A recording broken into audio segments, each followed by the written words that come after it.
And then two big themes of the survey are, structural reforms to facilitate exit. So exit and the lack of it is going to be one big theme of the survey. And the other big theme is, how can this state be strengthened by kind of improving its fiscal relations with both the poor and the rich. So these are the two kind of broad themes of the survey. And then, I'm going to conclude with hopefully an upbeat but candid assessment of where we stand in India today. As I said last year, we have two volumes to the survey. Volume 1 is analytical, forward-looking, and prescriptive. And this year it has much more of a medium-term focus than last year. But it very much builds upon the fantastic work that's gone into Volume 2, which summarizes recent developments and outlines very clearly where we stand today and where we've come in the last 1 year. It has 9 chapters. Volume 1, as I said, is split into 3, the macro and current situation, structural reform and exit. And this is a one-liner that I hope you will keep tweeting and retweeting. The thought here is that the Indian economy has moved from socialism with restricted entry to marketism without exit, and how the government is actually acting upon this situation is going to be one of the themes of Volume 1. And under that there are 6 chapters, and as I said, strengthening the state is going to has 4 chapters, and it's going to be one of the themes of the survey as well. Okay, now first the macro outlook and policy, and this is something I know you're all going to be very interested in. So let me summarize it for you before I elaborate on each of this. Point number 1, I think the world economy is becoming increasingly grim. I don't know whether I should crack this joke or not, but I might as well. It's like saying, the world economy is like a fairy tale, grim, and so that's what the world economy is like.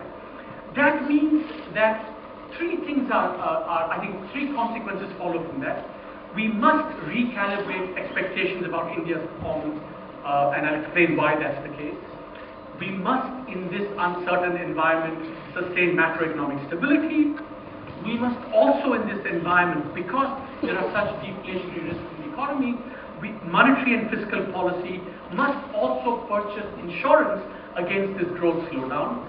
And finally, I think one way to think about some of the pressing challenges in the Indian economy is that we no longer have a twin deficit problem. The fiscal and the current account deficit, which was a big problem in 2013. We have a twin balance sheet challenge, and I'm going to explain that in some detail later.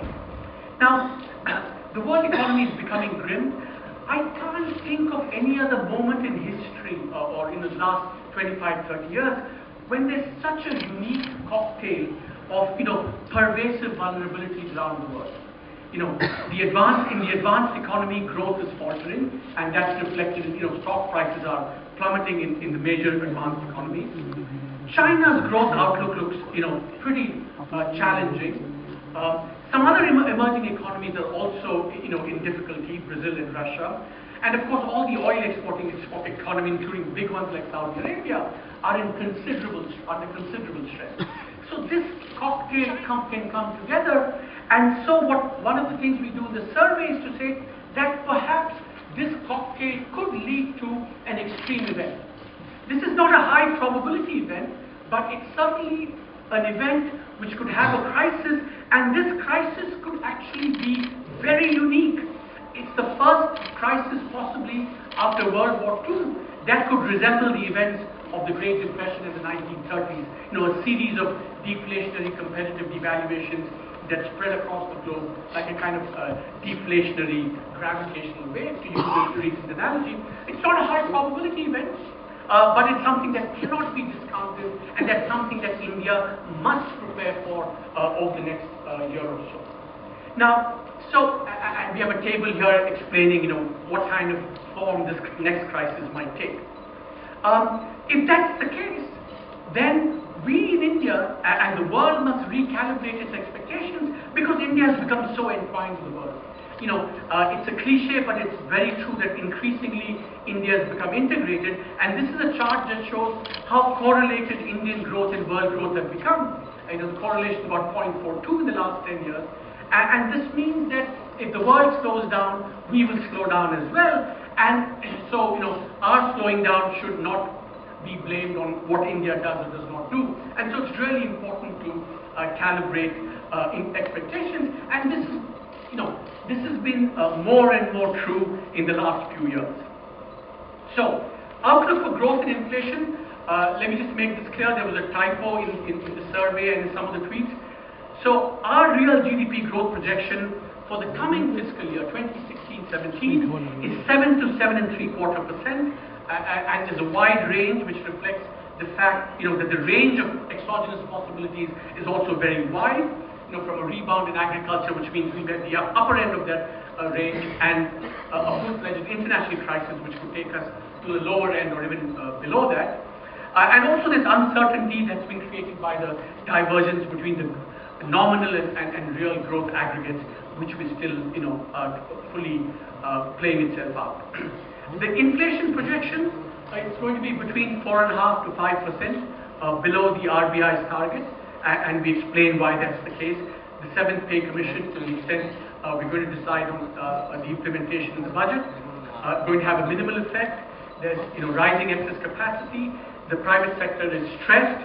There's a deflationary world environment, and therefore, this is, the risks are all to the downside. That's why it's 4.5% to 5%. Now, what are the major risks to this scenario? Mostly global, faltering world growth, perhaps even a financial event extreme, and rising oil prices. Now, one thing I want to make clear is that, if you get faltering world growth and extreme financial events, it's likely that oil prices will decline. So that's some compensating consolation for India. Growth slows down, oil prices are also down, and therefore there's a kind of balance. However, there is a scenario, which is I think the worst case scenario, where because of supply disruptions, oil prices could go up and world growth could decline, which would be the worst case scenario from an Indian point of view. Okay, so having said that, let me run through, monetary fiscal policy going ahead. One of the interesting things to us is that, and this is something that's been commented upon, that declines in the policy rate have not been transmitted into bank lending and deposit rates. Why is that the case?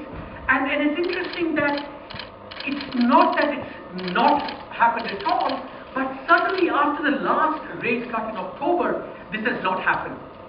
Pass-through did happen to a greater extent before the October rate cut, but it did not after the October rate cut. In fact, if you look at the numbers, the total policy cut has been 125 basis points, but the deposit rates have come down only 93, and the base lending rate by 63.